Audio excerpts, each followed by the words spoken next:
Matheus Silva tira a defesa e aí dá espaços para o time do ABC, vira para o grande ataque, bola enfiada para Paulo Sérgio, dominou, saiu na cara do gol, vai marcar, bateu no canto e é gol! É gol, é gol, é gol, é gol, é gol, é gol, é gol, é gol, é gol, é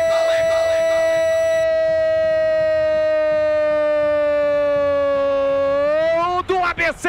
ABC do povo, campeão. Paulo Sérgio tem a 9 estampada na camisa.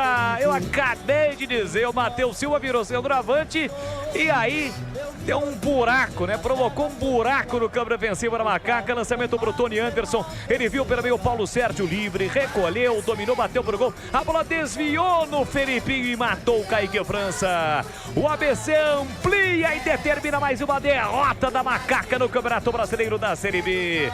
Lei do ex, o pistoleiro Paulo Sérgio amplia 46 segundo tempo, tá registrado. Acredite se quiser, em dose dupla.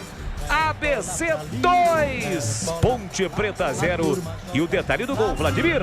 A cena do Matheus Silva quando perdeu a bola no ataque, levantando as mãos na cabeça e lamentando, é clara do que vive a Ponte Preta nesse momento. Aí no contra-ataque ficou fácil. O Tony Anderson apenas rolou para o Paulo Sérgio, que bateu sem muita força, mas ela tocou no Felipinho, matando o Kaique França.